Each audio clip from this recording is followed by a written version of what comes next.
Come on, Zoe. Pick up!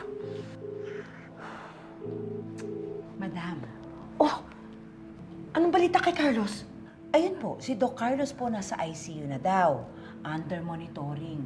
Nga lang, may bantay na pulis. I have to do something. Kailangan patahimikin ko na si Carlos for good. Eh, ma'am, anong naiisip mo? Sasakalin mo ba siya? O tatabunan niyo ng unan sa mukha? Olga, ang mga naiisip mo, napaka-outdated. Ang naisip ko, mabilis na, malinis pa. Magagawa niyo talaga yan, madam?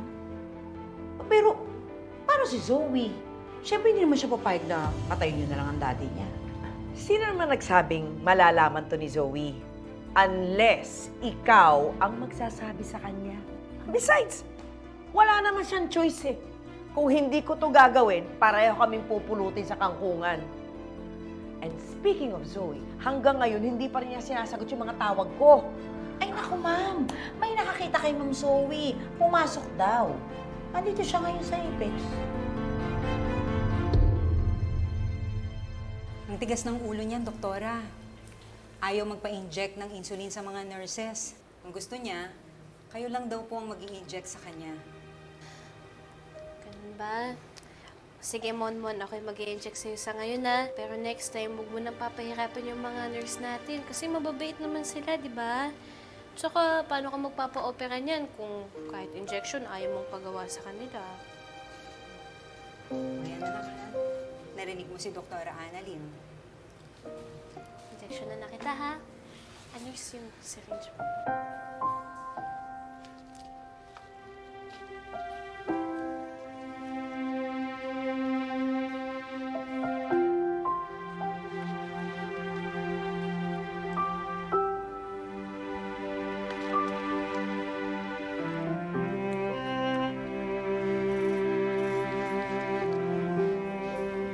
Bilang ko ng 3, injection na kita. Huminga ka na malalim. Injection na kita, ha?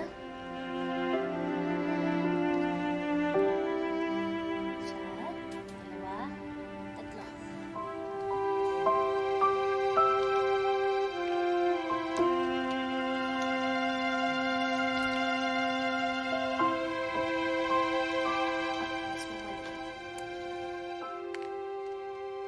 Yes, Monmon, ha? Thank you po, nurse. Kasi pinag-usapan natin, okay? Thank you po.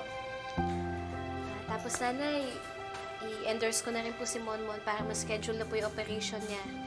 Tapos, meron naman pong naka-assign na mag-update po tungkol sa case niya. Maraming salamat po, doktora. Malaking tulong po talaga ito sa amin.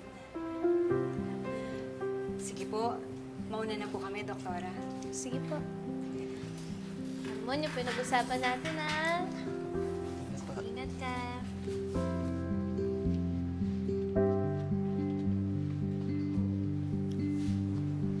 Wow. You're really good at this.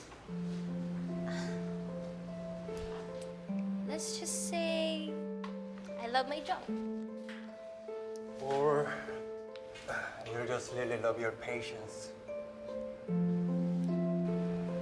Yeah, my patients are really special to me. I can relate to them. You know, my nanay was an SS patient once. Those patients who can't afford to pay for surgeries and their medical bills in the hospital. I know how hard it is. That's why I want to give back by helping others. You know what? You really have a good heart, Dr. Santos. I admire you for that. Actually, I like everything about you. Except for one thing. And what is it? Every time that I'm with you, I'm always getting trouble. Eddie, stay away from me. Well, pasensya. Pero, ay ako. Galing ah. I would go ahead. Okay. See you.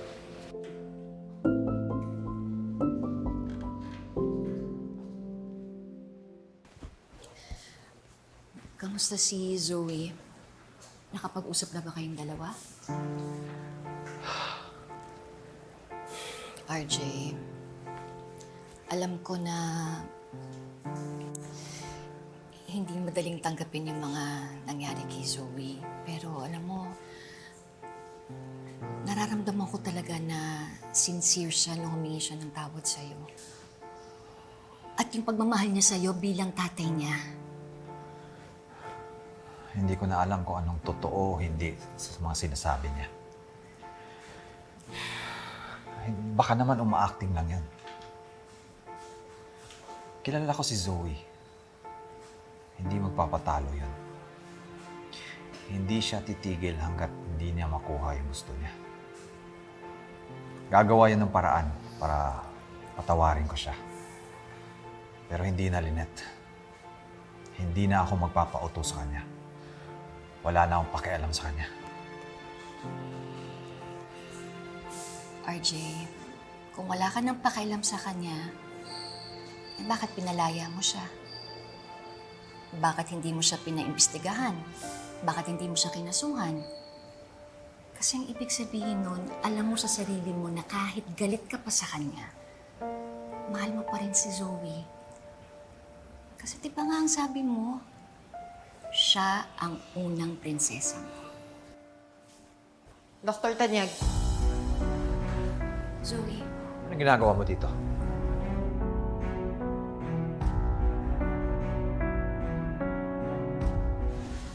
Nagpunta ako dito hindi bilang anak, kundi bilang isang doktor.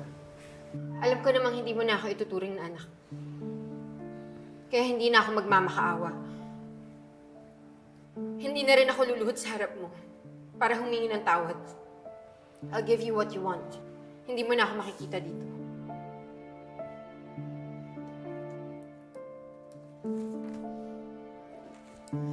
I resigned from my residency. Effective immediately.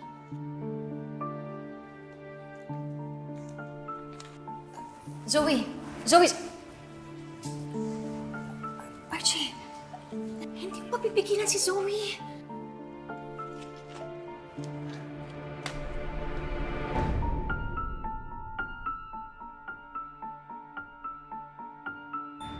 Totoo ba yung narinig ko na nag-resign si Doc Zoe bilang neurosurgeon resident dito sa Apex? Dahil kaya ito sa issue niya na anak siya ni Dr. Benitez. Hindi ko alam eh. Talaga ba? Anak siya ni Dr. Benitez. Kaya chismis na yan.